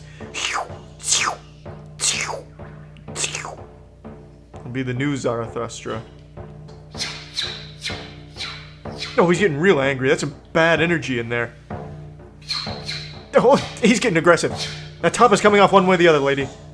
Easy way or the hard way. Yeah, lady, just pee your pants. He doesn't like water sports. It's the only way to make him stop. Big old slurp in that one. There's a lot of bad energy there. There we go. Oh, that's the center of the bad energy. Yeah, he's identified it now. There goes all of her anxiety. Is the procedure over? Was it successful? Have you cured her of her back pain? Yeah, that's where the back pain's hiding. Oh, that playful back pain. Oh yeah, I'll get that back pain out for you. The psychic style. Oh yeah, it's going down south. That back pain's trying to run away from me. You can hear the back pain. Oh, there it is. I think I got a handle on it. Nope, I was wrong. See, these hands, they'll honk your tits and help you feel better. Zarathustra is a very... Does he even do any work on men? After many years of study... He's a 5th dimensional quantum healing master. What? I didn't even know it was possible to go above a 4th dimensional esoteric healing master. What? Oh my god. I take back all the jokes, man. This guy's not groping his patients. He is bringing them to the next plane. Immediately just getting rid of the man so he can go honk some tits. As a healer, when you're capable to raise... Okay. I don't like that he speaks English. That ruins my immersion. A real 5th dimensional quantum healing master wouldn't need to know how to speak English. He'd speak with his... as he's squeezing your nipples. As we've seen him do multiple times already. Hello my friends, happy afternoon to all of you. Christmas season is upon us, as I'm sure we all know, so please don't forget to leave out a joint and lighter and glass of milk for Santa Claus as he wiggles his fat ass down your chimney to deliver your Fortnite skins this year. Today, to get into the Christmas spirit, I thought I'd share a story. It's a story as old as time itself. I'm sure anyone out there can relate to it. It's a story of when I first tried to suck my own penis. All men have tried it. There's 2 types of men in this world. Men who have tried to suck their own cock, and liars. So obviously I have tried before. And I'm pretty sure I've talked about this on the podcast, but I figured I'd make this entire video dedicated to it because I keep getting emails asking if I suck my own penis, and Twitch chat comments how I suck my own penis. So let's just tell the whole story start to finish the way it was written by Homer in the Odyssey. So, to set the stage, I was probably around like 13 or 14, I'm not exactly sure when, and I was just starting to refine my palate and get a taste for what I liked from pornography and titties and stuff on the internet. And during this time I was very religious, so I was kind of fearful and ashamed of watching porn. I thought anytime I even touched my wiener, I was giving God the middle finger and he was ashamed of me and sad and he'd frown, so I didn't do it all that often.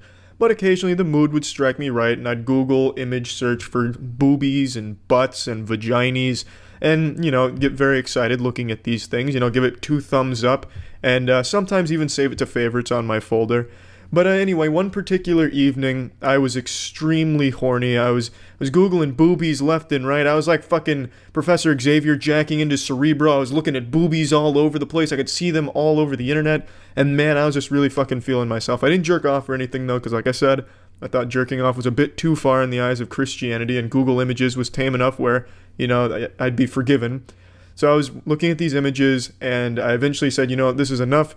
I went into the bathroom, I was going to take my shower, I was still sailing full mast, I was hard as a fucking diamond, and man, I was just so horny, I would have fucked my own ass if I could. But anyway, I'm standing there super erect in front of my shower, and I look at my wiener, and I'm like, damn, that's my fucking winky doodle right there. It's going in my mouth. But I was never a flexible guy. I could never throw my legs behind my head and start nibbling on my ball sack or anything. I just was never flexible at any point in my life. But for some reason, I got the idea that I could absolutely accomplish the sucking of my own cock. So I attempted. I get like halfway down and then I damn near need life alert because I thought I was going to snap my spine in half going for this advanced contortionist move. So I'm just locked in this fucking demonic pose looking like Schmeagol admiring his precious in Lord of the Rings. And then I start to worry like, damn, if I die here, the authorities are going to find my body looking like some type of sexual deviant. This is going to be the worst way of going out. I'm not even going to have like a cool going out story. It's just the obituary is going to read, yeah, he died doing what he loved, attempting to blow himself or something like that. He broke himself in half going for a self-blowjob. That's not like cool at all. But I still wanted to keep trying. I wasn't deterred. I really thought I could pull it off if I just kept giving it my all. I started to get like anime inspired, like with the power of friendship and by never giving up, resiliency, persistence, and if I get real angry, I'll go Super Saiyan and suck my own dick real quick. So I kept trying. I probably tried for in total maybe like a minute, but it felt like an hour. And it just wasn't happening. I knew it wasn't happening, and then I decided it's time to pee, but I never really adjusted myself. I was still looking at my dick as it was looking at me. We were making eye contact. I was staring down the hole of the one-eyed snake there, and I started to, you know, fire on all cylinders to pee, and it's a little harder to pee with an erection. It takes a little bit longer to travel up the urethra, so I had a little bit of time here, and it wasn't until the pee was about to reach the point of no return where I'm like, damn, I'm about to golden shower myself. My face is looking right down the barrel of this loaded gun. So like a fucking Matrix move or like a superhero move, I start peeing and I dodge it. I lift my head back up and then I just start fountaining it over myself, and I'm safe, I'm dry, I don't get pee in my face or anything, but I almost did. The point I'm making is, yes, I've tried to suck my own dick. It did not go well. God did not bless me with the gift of being able to suck myself off. And I'm sure most men probably can't do it, but there are some select few champions out there that can, and don't let any man tell you they haven't tried. I promise you, nearly every single man on this planet has tried to suck their own penis at one point or another. You don't have to be embarrassed. There's so many of us out there. Come home. Tell your story of sucking your own penis to friends and family to let them know that, yes, you're human. Yes, you've tried. Amen, brother. Take it easy, everyone. See ya. Strangers Chapter 2 came out. Did you even know that? Hopefully not. I imagine you didn't, and I apologize for even putting this on your radar. They made a sequel to Strangers Chapter 1, which was abhorrent. I can't even remember if I made a review spitting on it. I don't even know if I even bothered to take the time insulting that movie or not. I might have, might not have. It's all a blur to me now. But turns out they've made a sequel to it. And they've made the inexplicable decision to make a sequel to that super stinker. And not only that, turns out it's a trilogy. At the end of this movie, they even have a montage sizzler reel giving you the little breadcrumbs for Chapter 3. It is so silly. I really thought Nick Fury was about to pop on screen and recruit Maya to the Avengers. Maya being the survivor of Strangers Chapter 1, The Attack.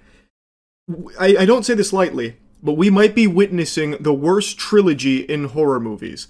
And only one question needs to be asked. Why? why would you even make this in the first place? The first Strangers movie, the original, is a banger. I really like that film. Strangers Chapter 1 is irredeemable dog shit. And Strangers Chapter 2 completely wipes its ass with everything that made the original good. You see, in the original... I just dropped a UC like Darman here. But it is this profound. In the original Strangers, one of the most horrifying moments is when they are asked, when the main character asks the strangers why they're doing this. Why are you torturing us? Why are you going to kill us? What is the point? What are you doing this for? And they respond saying, because you were home. That's it. You don't get a Naruto flashback to the strangers explaining what led them to this moment, why they turned out this way. You don't get any tiddlywinks of lore about these characters at all. It's this message here. That's all you get. Because you were home. Letting the viewer know that these are just unhinged psychopaths that are doing this just because they felt like it and this couple happened to be there at the time. It is such an effective scene. Strangers Chapter 1 was horrible, but it did at least keep intact the strangers just being like, you know, faceless nobodies doing something because they clearly have a love for it, and they gave their own spin, their fucking remix on Because You Were Home, and butchered it. Stranger Chapter 2, though, completely takes the Strangers concept and flushes it down the shitter. This movie dedicates a pretty substantial chunk of its short runtime to fleshing out one of the strangers. Well, two of the strangers, giving you their backstory. Which is the antithesis to what these films are supposed to be about in the first place. So, of course, we're going to get into spoilers. This is your warning. Movie sucks. You're not missing anything. I wouldn't recommend it. It's not even, like, fun bad. It's just kind of a slog. Even though it's only, like, an hour and a half, it feels longer because it's just not good. And I saw the lead actress here come out and say, like, the best films are often polarizing. And I understand that you can't just come out and just, you know, start pissing on the movie that you're in. You're supposed to promote it, but the best films are polarizing. It's not polarizing. No one likes this movie. And plus, this is not part of, like, the best films. You know, this trilogy isn't going to be talked about in the same breath as, you know, fucking Lord of the Rings or something like that. But anyway, Strangers Chapter 2 picks up pretty much immediately where Chapter 1 leaves off, where Maya has just been the victim of the Strangers' attack. Her fiancé was killed right in front of her, and she just barely survived, and now she's recovering in the hospital. And we immediately meet one of the strangers, unmasked. It's the waitress from the diner, Shelly. And then we get, throughout the film, like 25-ish minutes dedicated to showcasing her childhood. And it turns out she was just born evil. She snaps the neck of a rat. She's obsessed with this boy who is like, has this girl that follows him around, so she gets really jealous and eventually kills that girl being Tamra, which, if you've seen Chapter 1, first of all, my condolences, what a waste of your time. Lord help us, I hope you don't see Chapter 2. Hopefully me explaining this here will paint a good enough picture you won't feel, you know, the need to spend money on this piece of shit. But anyway, that's Tamra, and so she kills Tamra, and now every time the strangers go out and kill, she starts by saying, is Tamra there? In reference to that moment from her childhood. And that boy in the flashbacks is pretty obviously the guy in the scarecrow mask. So we get like 20-25 minutes just showing that she's evil. That's it. But that undoes the whole concept of the strangers just being like these psychopaths you know nothing about, never learn anything about, and they're just doing this because, well, who really knows? They're just doing it because they want to. Here, you're getting so much backstory and shit. They're actually setting this up like it's supposed to be some kind of like Marvel universe here for the strangers. It sucks. I really hated that direction. But not only that, the movie itself is just not good. I will say, though, the best part of it was the beginning where Maya's in the hospital and the strangers are alerted that she survived. Well, they then make it their mission to go out and finish the job. But before doing that, Maya's talking to the sheriff and like the other officer, and they're fucking weirdos. Like, the sheriff is a freak. He's talking to Maya about, like, what she encountered. He's like, maybe your memory's a little foggy. You did almost die, you know. It's pretty clear they're setting him up to be, like, this creepy presence who is clearly involved with the strangers in some shape or form. My guess is one of them is, like, you know, his daughter or his son. So he like actively works to cover up their murders, which is a core component to the story that they sprinkle in here and there about how this town has all these murders that get covered up. And yeah. So he's clearly involved. They make that very obvious from the get-go. But they also set up like this whole town might be involved. There could be, anyone could be the strangers. So Maya's being hunted in the hospital. The hospital is fucking ginormous, by the way. Like, probably the size of the town, it feels like, with the amount of rooms she goes through and hallways she runs down. And somehow, the strangers have, like, fast travel throughout this film. So even when she ends up in, like, the fucking basement, like, in the middle of nowhere, one of the strangers just happens to be there. Like, she's just already there. Why would she be there? You knew that she was in one of the hospital beds. Why the fuck would you, like, fan out to, like, the basement garage? And that happens a lot, where she, like, ends up in the woods at one point, and somehow the strangers... These are giant woods, by the way, but somehow the strangers are always, like, right on her tail, like, only a few yards away. Even though they never saw where she went, or even knew that she ended up in the woods in the first place like that. Like, it's just crazy to me how they're, like, this omniscient presence. Like, they are constantly able to find her in the middle of fucking nowhere. It's like they actually have a UAV online or something. Or like in Mario Kart, like rubber banding, where like they can always catch up to you. It's so baffling. But anyway, the best sequence is in the hospital where she's like running away from the strangers. I actually thought they did a good job of like building up some tense moments where the guy with the axe is coming through and she's trying to like outsmart him by hiding. But then it's always undercut by her making like a really stupid decision. So like she completely evades him at one point, and then while he's still, like, within earshot, she starts to, like, crawl away and she, like, blasts a wrench with her knee. So then, obviously, he hears that, goes over and starts throwing barrels around. Anyway, Maya manages to get out of the hospital. Axe guy butchered, like, 2 people. And then she ends up in the woods. Well, actually, yeah, she ends up in the woods. Somehow the strangers are, like, able to track her in the woods, like I mentioned. I guess they could just fucking smell her from miles away or something. So they're tracking her. She eventually winds up on a road where a car is coming, and it's one of the people from the hospital. And she stops, lets her in, and it's her, another woman, and then 2 other dudes are just walking on the road randomly in this pouring down rain. They're like, oh, it just happens to be our roommates. What are you guys doing? They're like, yeah, fucking, he calls him Dick Stain. Dick Stain forgot the keys or something to the truck, so now we're walking home. It's like, well, hop in, you know, and they turn it into a clown car, so now they're sandwiching Maya in the backseat, and these 2 guys are obviously very creepy, and they're setting them up to be very creepy. So the whole idea is anyone in this car could be one of the strangers. Maya starts freaking out because she thinks she's in danger. The guy next to her has like a smiley face tattoo on his neck, and he's really shifty.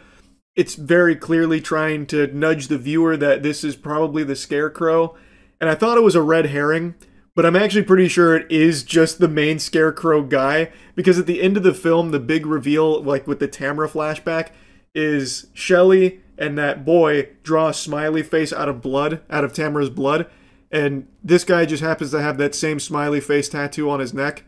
And also, he's never there when the axe guy comes through, the Scarecrow guy. So I think it probably is just that guy, but it feels just too obvious. But I also think this movie is just that shitty that they probably will just make it very obvious and not even try to subvert your expectations. But anyway, I'm getting so lost just like yapping about this fucking thing, just blabbering on. She's in the backseat with these 2 guys. She's freaking out. The other guy is, he's also weird. She grabs a knife that one of the girls was using to cut an apple with. She grabs a knife, jumps out of the moving vehicle, runs back into the forest, and then the strangers are starting to track her again. She goes like survivalist mode. She makes a fire and everything. She drinks some water from a nearby like stream, and then she gets attacked by a wild boar. Well, I guess not wild per se. It's semi-domesticated because the axe guy, well, it turns out when he was a kid, we get this from the flashbacks, he could like mind control boars.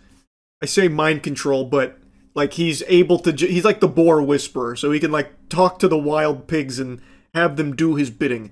So he goes to a shed, unlocks the shed, and then that boar finds Maya, and then it becomes like the Revenant for a little bit. Like it is actually straight up just like the Revenant, so she's getting attacked by the boar, bitten by the boar and shit, and then she has to stab and kill the boar.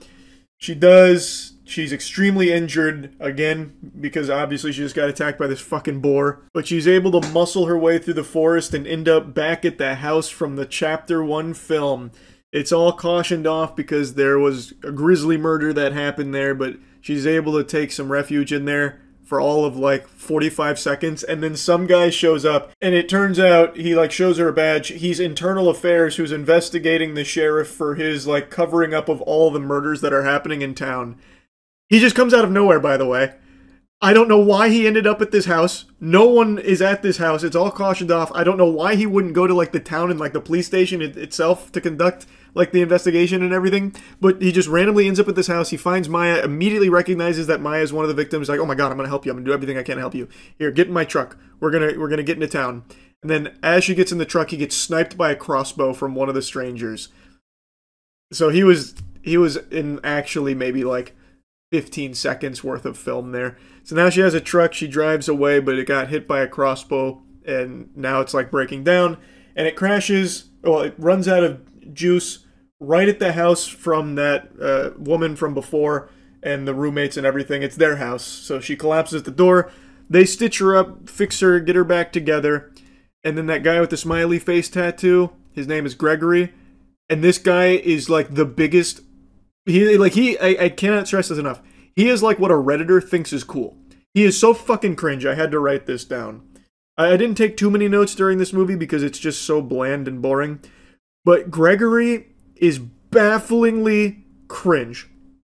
So, when she gets up out of bed, notices that she's been stitched up, she walks out of her room and meets Gregory, who's chugging a bottle of alcohol. And he's just immediately like going back and forth. He's like, oh, you like my tattoo, don't you? Yeah, it's a cool tattoo. We had a little like church retreat, and we all got, you know, tattoos and stuff. You know, like what you're supposed to do and stuff. You like this tattoo, don't you? I know you like this. Yeah, you do. I know you do. And then like he's just being so weird, and Maya just says that's cool. And then he, like the others come in, the other roommates are like, Gregory, stop being such a creep. And he's like, gah, whatever. So then he like storms off behind her to the door right next to her, or to the door behind her. Slams it, says fuck, and then turns on rock and roll music on his fucking boombox. It is so embarrassing. Like, it's so bad. I cannot believe they actually did that unironically, and it wasn't even played off as like a joke or anything. It was awful. But I'm also pretty sure that is just the Scarecrow guy. I don't think that they're gonna try and make him a red herring. It's probably just him. It's so dumb. It's so fucking dumb. Anyway, though, after that encounter with Gregory, she goes back to her room to rest. Gregory storms off, fucking hammered, gets in his car, drives away, and the roommates, they then get attacked by the strangers. So both of them get killed, and then the two female strangers are trying to break into Maya's room. One of them is actually behind her. Maya had no idea she got flanked. And instead of the stranger killing Maya, she instead starts singing "Rock-a-bye baby" on the treetop, trying to be like really creepy. And then Maya had a pair of scissors, so she turns around and stabs her. The only reason Maya gets away at all in this film is because the strangers are so fucking bad at what they're doing. Like, they're not even doing it as part of like their game or whatever. They're just like genuinely stupid people. So she gets stabbed, and then she runs and locks herself in the bathroom, and then the strangers just leave. It's like, oh, I got stabbed like in the shoulder. I'm gonna go home. I gotta get this checked out. So they just leave. So Maya just waits in there for a couple minutes. De-aggroes, leaves, and then an ambulance is there because an ambulance was sent to pick up Maya. And she gets in the ambulance, and it turns out the strangers didn't fully leave. They were waiting to ambush her. So Shelly is in that ambulance, and now they're fighting. And it's really an easy fight. Maya, who has been mauled by a boar, stabbed, beaten up, like absolutely like beyond repair, like probably tons of broken bones, ouchies, lacerations, can hardly walk, is able to easily overpower Shelly and stab her in the head, killing her. Or so you thought. As Maya's driving away in the ambulance, Shelly gets up and like starts strangling her with the seatbelt, so then Maya flips the ambulance, which kills Shelly. And then Maya watches as the Scarecrow guy and the other female stranger pull up in their truck and see that Shelly is dead. They unmask her, and he starts fucking crying over her corpse. And then you get that last flashback I mentioned with that smiley face after killing Tamra. And that's Strangers Chapter 2, setting up for Chapter 3, where she's going to kill the other two strangers. It sucks. Really does. I don't know what they were thinking making this movie. Well, making these movies. I don't know why they made Chapter 1. I understand even less why they made Chapter 2. And I really cannot fathom why they are making Chapter 3. Apparently these were filmed back to back to back. Like, they really banked on this being, like, successful, like, people being very invested in this, but I don't know how anyone could possibly be invested in these movies. Anyway, that's really about it. Yep. This is an old video, but this shit's a classic. This wedding is so bad that I think it should have made weddings illegal. Just straight up outlaw marriage across the country because this shit was so fucking abominable. Break me down, you got a lovely face. Coming to your place. Now you gotta freak me out. Scream so loud, get fucking late. You want me to stay. The singer here's got the voice of an angel, goddamn, hitting those notes beautifully. It honestly sounds like the singer is smoking a pack of cigarettes in between each line. And as the performance goes on, it gets worse and worse and more raspy, as if she's trying to fucking lubricate her fatiguing vocal cords with nails as she gargles them. Now, if you're of the older generation, you'll recognize the song as Crazy Bitch by Buckcherry. Now, the audience here was certainly not expecting this. Look at the child's face. Pure disgust, and the father's panicking. The expression on the kid's face really says it all. It looks like he just walked in on his parents having sex, or he's smelling a really abhorrent fart. But it's worse because he's actually watching his Aunt Susie get down and dirty while a song blares about getting fucked. And the dad certainly wasn't expecting to have the birds and the bees talk about where babies come from with his boy during the wedding, but shit, that has changed now. Aunt Susie has forced that conversation. But I gotta make my way. Hey, you're a crazy bitch, but you fuck so good I'm on top of it when I dream. Doing you all night, scratches all down my back, give me right all night. Confusion sets in amongst the crowd, and for good reason. I don't think anyone would expect a wedding to be like this. This is less of a wedding and more of like a strip club routine. But in this setting, there's no dollar bills flying, just tears from your relatives. I'm honestly surprised the wife is even in a white dress. I was expecting her to be walking down the aisle in a fucking leather jacket. Crazy bitch, but you fuck so good I'm on top of it when I dream. Doing you all night, scratches all down my back and give me right on. Gotta respect the low get down right there, and then she points at what I'm assuming is one of her relatives. Yeah, this ass is shaking for you, Uncle Eric. It's also possible she's pointing at you, the viewer watching this, telling you that you need to go to twitch.tv/moistcritical and follow the daily streams, you pussy. I'll link that as a pinned comment below. Take it all, river is your game. Keep on there with fame. Another one I paid it for. You're so fine. Honestly, I think she pulled a muscle getting down like that, because then her enthusiasm for the art of dancing really goes out the window. She starts fucking noodle arming her arms. She doesn't really start throwing her ass in a circle again or anything like that. It becomes very stiff and robotic movements, so I think she may have overexerted herself during the chorus. Which is an absolute goddamn shame. I was excited for when she finally made it to the groom, where she looks towards the crowd and then just flashes her tits at everyone for the big finale. But she must have just run out of energy. Be alone, kissing in my rocks, or just to get you face to face. Hey, you're a crazy bitch, but you fuck so good I'm on. Yeah, it looks about what you'd expect. That looks about right. Bunch of biker bandanas up there. Even the man who's going to pronounce them man and wife is wearing a biker bandana, so he's part of the same biker gang. It looks actually very cute with them in suits like that and kind of dressed up. It makes them look a lot more sensitive, so these aren't the Hell's Angels. These look like the Hell's Vegans right now.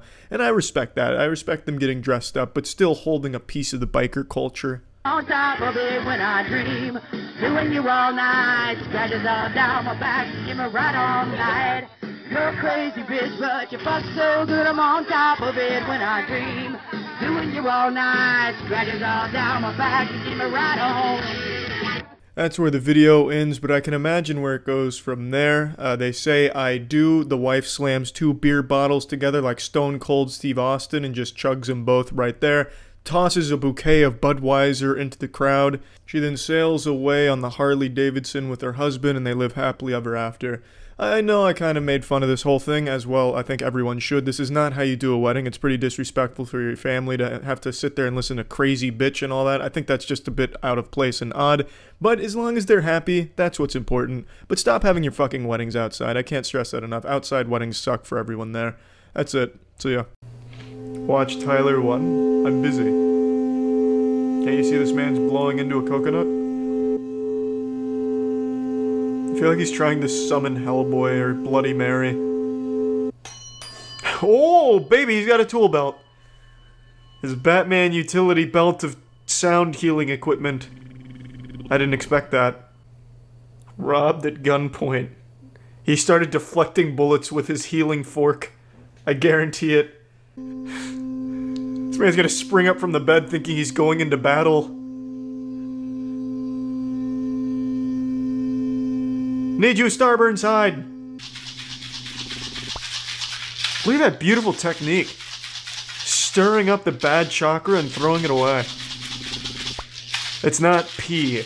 It may look like he pissed his pants, but it's actually just chakra in its liquid form. You see, what Brian's doing is he's reducing the chakra to its most primordial state of matter. Blue before everyone charged out of Helm's Deep. Yeah, exactly, it's just chakra juice. I don't know why he's focusing on the cock area so heavily, no wonder he pissed his pants. This man's spending a lot of time on it. God, how much more can his dick take? He's already blown his chakra load, come on. Have mercy, let him have a refractory period. The guy has definitely fallen asleep. We have not seen a video with Brian where his patient hasn't fallen asleep on the chair, or on the table. Yeah, I think maybe Brian went overboard. I think he extracted too much chakra from him, and he has died. I want to see the skinflip healing frown. Just give Brian time, he'll work his way up to it.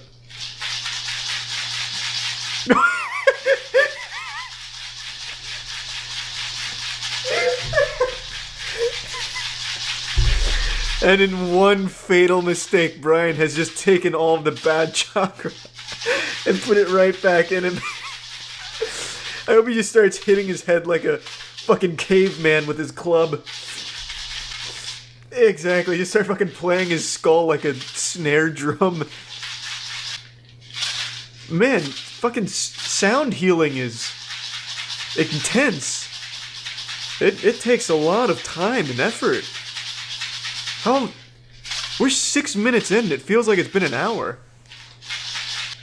This may be bullshit, but I still want to set up an appointment with this man. I think it'd be relaxing as shit. Just to have this Agent 47 looking man waving a cucaracha over my head. With like a horsetail on the back. I think it'd be fucking great. It's not a cucaracha, what is it, a maraca? Maraca. Good God, not an inch of this man's body has been spared from Brian's ruthless chakra healing.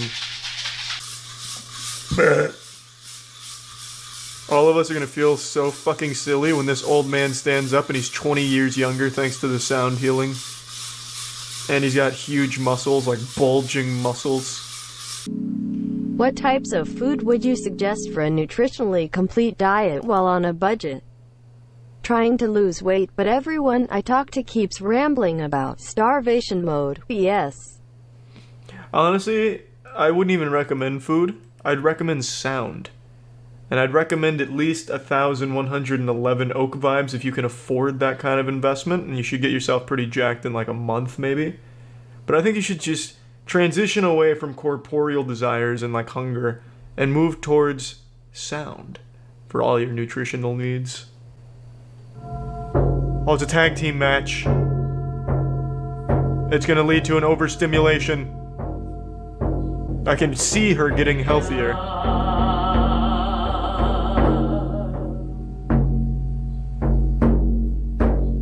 Hello and welcome to CrossFit for Chickens. Today this little cock came in and asked if we can help him put on some muscle, so let's get right into it. How do you like your eggs? Sunny side swole? We're gonna go ahead and start with the bench press here. We're gonna go ahead and start with some light weight. Go ahead and bench press me. Come on, you little bitch. You shouldn't need me to spot you. Come on, you're making me look silly. You're so weak, this is embarrassing. It's like I'm giving CPR to a fucking pillow. There's no response from this chicken at all. Did it already have a heart attack? Well, ladies and gentlemen, I think this is a good time to go over the CrossFit rules. Remember the first rule of CrossFit? Always talk about CrossFit. Let's just jump into our next exercise. It's called the Spread Eagle Bone Saw Blaster. You take your client's stiff legs, you stretch them far out to the side like you just got a new pack of chopsticks and you're about to break them apart, but you don't want to break them yet. You don't want to snap the chicken's legs off. That's the next component of our circuit. You just want to get that tension there, a nice stretch throughout the chicken's muscles. Then you just want to throw the legs forward and backward like you're digging an imaginary hole for this chicken's carcass after you finish torturing it with CrossFit. Then you want to do anywhere from 50 to 100 sets of these, at least until the chicken's heart stops beating. And there you have it, CrossFit for chickens, taking all the joy of CrossFit and putting it into a form even chickens can participate in. CrossFit, where poor form and injuries aren't just a side effect of the exercise. It's our motto. Now next time you hear why did the chicken cross the road, ask him why the chicken crossed the gym, to get fucking jacked. In fact, change the original expression, why did the chicken cross fit the road, bitch?